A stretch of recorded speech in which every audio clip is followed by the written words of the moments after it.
Mes chers élèves de la 3e année collège, parcours international, bonjour. Dans cette séance, on va réaliser la correction des exercices, partie raisonnement scientifique, et j'ai choisi quelques exercices en relation avec les exercices type examen régionaux. Et on va commencer toujours par une bonne lecture de l'énoncé de chaque exercice. On commence par l'exercice numéro 1. Afin de faciliter la prévention des allergies, des études ont été réalisées pour évaluer la quantité du pollen circulant dans une région donnée. Quantité du pollen. Et à déterminer sa nature. On dresse alors un calendrier polyclinique de la région étudiée. Et le document 1 résume les résultats obtenus d'une région. Donc voilà le document 1 et le calendrier polyclinique. Polynique. Là, il y a les différents mois de l'année, du mois février jusqu'au mois de septembre. Et là, par exemple, on a quelques types de végétaux, graminées, les urticacées, le chêne, cyprès. Et là, les couleurs, voilà, les couleurs indiquent la libération, ou bien le taux de libération de pollen dans cette région-là et avec les différents types de végétaux. Par exemple, pour cette couleur, il représente cyprès. Pour, par exemple, le gris, il représente le chêne. Et là, on a par exemple ce bleu clair, graminé, pour l'orange, les urticacées. Et tous ces types-là sont des espèces végétales. Donc, à partir du calendrier, qu'est-ce qu'on voit? On voit la libération de différents types de pollen pour chaque type de plantes. Et là, qu'est-ce qu'on voit? Par exemple, le mois de mai, on voit qu'il y a 3 couleurs qui indiquent l'espèce de pollen de 3 types d'espèces végétales. Là, par exemple, mois de juin, on a 2. Mois de juillet, on a 2. Par exemple, pour le mois de février, mars et août, on a une seule espèce végétale qui a libéré ces pollens-là. Et là, après avoir bien expliqué le calendrier pollinique, on va passer aux questions. La question numéro 1, rechercher les 2 espèces végétales dont la période de libération du pollen est la plus longue. Donc, rechercher les 2 espèces végétales dont la période de libération du pollen est la plus longue, c'est-à-dire qui va s'étendre jusqu'à 2-3 mois ou bien jusqu'à 4 mois. 2. Préciser la période de l'année pendant laquelle l'exposition au pollen est maximale. Quelle période de l'année? Quelle saison? Quel mois, par exemple? Bien 2 ou bien 3 mois. 3e question. Que proposez-vous comme moyen de prévention pour les personnes allergiques? Et lorsqu'on dit pollen, il s'agit bien sûr d'un allergène pour certaines personnes qui ont ce problème-là des allergies aux grains de pollen. Donc, des personnes qui ont des problèmes allergiques aux grains de pollen. Donc, on va essayer d'expliquer ou bien de corriger chaque question. On va commencer par la première question. Rechercher les 2 espèces végétales dont la période de libération du pollen est la plus longue. La question, rechercher les 2 espèces végétales. 2 espèces végétales. Par exemple, là, pour la première espèce, cyprès, qu'est-ce qu'on voit? Est-ce que la libération du pollen est plus longue pour cette espèce végétale? On voit par exemple le cyprès pour le mois de février et le mois de mars, donc 2 mois. Donc si on passe par exemple au chêne, 1 et 2, le mois d'avril et le mois de mai, donc juste 2 mois. On passe par exemple aux graminées. Donc graminées, on a le premier mois, mai, 2e mois, juin et juillet. Donc, voilà la première espèce végétale, les graminées. Et pour les urticacées, on a le mois de mai, le mois de juin, juillet et août. Donc, à partir de la question, rechercher les 2 espèces végétales dont la période de la libération du pollen est la plus longue. Bien sûr, c'est pour les urticacées, car la période il va s'étendre jusqu'à 4 mois, depuis le mois de mai jusqu'au mois d'août. Pour les graminées, c'est la même chose. Pour le mois de mai, à partir du mois de mai jusqu'au mois de juillet. Donc, 3 mois pour les graminées et 4 mois pour les urticacées. Les périodes de la libération des grains de pollen. Donc, c'est une période qui est bien sûr assez longue. Donc, les urticacées et les graminées ont une période de production très longue, bien sûr, production de pollen. Donc, pour les urticacées, 4 mois, depuis le mois de mai jusqu'au mois d'août. Pour les graminées, on a trouvé 3 mois, depuis le mois de mai jusqu'à le mois de juillet.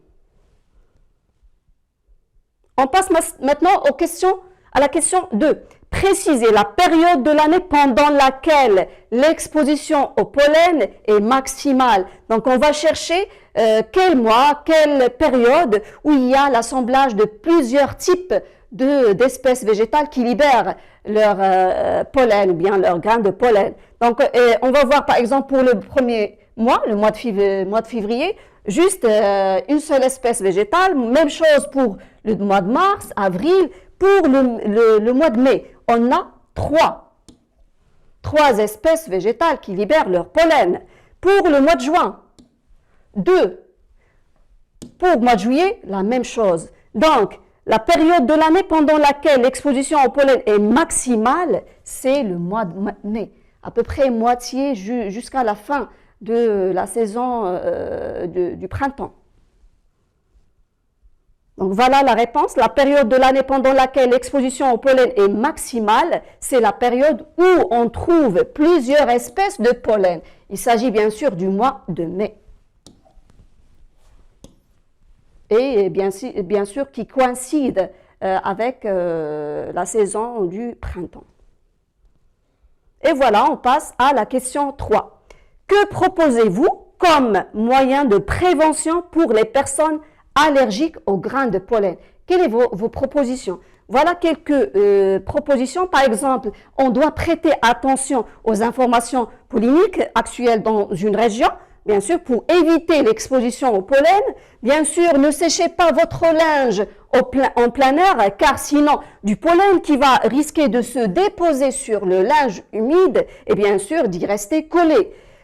Aussi, ne pratiquez pas de sport en plein air, surtout pendant les régions de forte concentration de pollen. Bien sûr, plus vous respirez d'air, plus bien sûr vous respirez du pollen.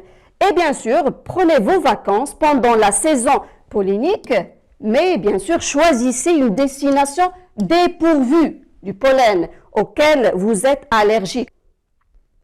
On passe maintenant à l'exercice 2. Document 2 représente une étape du mécanisme de la réaction allergique. Voilà les étapes de la réaction allergique. On va agrandir l'image. Donc là, on a A, le symbole A. On a aussi M, d'accord? Et on a aussi l'élément, c'est l'IgE. Donc voilà l'élément A, voilà IgE, voilà, et voilà M, cette cellule. Donc bien sûr, ce sont les étapes les mécanismes d'une allergie. Donc voilà A, il représente bien sûr un allergène. Pour les IgE, ce sont les anticorps, les immunoglobulines qui sont sécrétées et produites lors d'une réaction allergique. Et M, bien sûr, ce sont les cellules sentinelles, ces mastocytes, ces globules blancs. Donc, pour les questions, déterminer la signification des symboles A, M et IgE. Lorsqu'on voit IgE, directement, on va conclure qu'il s'agit bien sûr d'une allergie. S'agit-il de la phase de sensibilisation ou bien la phase de l'apparition des symptômes? En justifiant notre réponse, justifiez votre réponse. Il ne faut pas oublier, justifiez votre réponse. Question 3. Décrire brièvement ce qui se passe durant les étapes 1, 2 et 3 représentées sur le schéma. Et on va commencer bien sûr par la première question. Donc voilà le schéma. Donc A, il s'agit bien sûr d'un allergène. IgE, ce sont les anticorps. Donc voilà anticorps, voilà allergène. Et M, bien sûr, c'est mastocyte. Donc, allergènes, IgE, les anticorps, qui vont se fixer, ou bien qui sont déjà fixés au niveau du mastocyte. Et voilà une autre étape où l'allergène est fixé sur les IgE, déjà fixés sur les mastocytes, sur ces cellules sentinelles. Et pour la troisième étape, bien sûr, on voit cette libération de ces médiateurs chimiques. Il s'agit bien sûr de l'histamine. Donc, une fois qu'on a expliqué le schéma, on va passer aux réponses. Donc, déterminer la signification des symboles A, M et IgE. A, c'est allergène. M, c'est mastocyte, ce globule blanc qui renferme ces sacs remplis de ces substances chimiques telles que l'histamine. Et IgE, ce sont ces immunoglobulines ou bien ces anticorps libérés lors d'une réponse allergique. Pour la question 2, s'agit-il de la phase de la sensibilisation ou bien la phase de l'apparition des symptômes? Justifiez votre réponse. Déjà là, qu'est-ce qu'on voit? Plusieurs étapes. La première étape là, il y a le contact avec un allergène.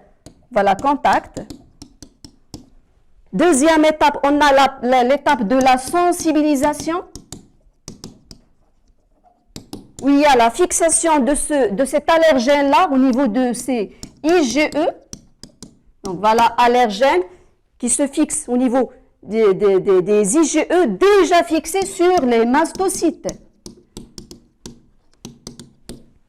Et une fois ce complexe se forme, c'est-à-dire anticorps, antigènes, bien sûr, cette cellule sentinelle, ces globules blancs vont s'éclater en libérant bien sûr ces substances chimiques. Et là, on parle de l'histamine. Et par la suite, qu'est-ce qu'il va y avoir? Un déclenchement et apparition des symptômes d'une réponse allergique. Donc, s'agit-il de la phase de la sensibilisation ou la phase de l'apparition des symptômes? Justifiez votre réponse. Donc, le document montre les mécanismes d'une réaction allergique avec les différentes étapes, depuis l'exposition à l'allergène jusqu'à la phase de l'apparition des symptômes, suite bien sûr à la libération de l'histamine. Et voilà, c'est-à-dire on parle de la dernière étape, c'est la dernière étape où il y a déclenchement et apparition des symptômes de l'allergie. Donc décrire brièvement ce qui se passe durant les étapes 1, 2 et 3, représentées sur le schéma. Donc voilà la première étape. Donc bien sûr il s'agit de l'exposition et bien le premier contact avec l'allergène. Et la deuxième étape, c'est la fixation et la sensibilisation. Et la troisième étape, bien sûr, il s'agit de la libération de l'histamine et déclenchement des symptômes d'une allergie. Donc voilà la première étape, c'est l'étape de la sensibilisation et bien sûr le premier contact avec l'allergène. La deuxième étape, c'est la fixation, donc sensibilisation par un allergène. Voilà, allergène. Deuxième étape, c'est la fixation. Déjà là, le mastocyte, il a déjà fixé ses IgE. Et bien sûr, le deuxième contact, il va y avoir la fixation de l'allergène sur les IgE. Et bien sûr, on passe à une étape de la réaction et l'apparition des symptômes. Une fois il y a la fixation des deux, c'est-à-dire allergène et IgE, cette cellule va s'éclater, il va libérer ces substances chimiques. Donc, sensibilisation par l'allergène, fixation des allergènes sur IgE et bien sûr, la dernière étape, c'est la réaction et l'apparition des symptômes de l'allergie, comme par exemple la toux, l'éternuement, les œdèmes, dans certains cas, bien la sécrétion des mucus, etc. Donc voilà, c'est tout pour cette séance. Merci et à la prochaine.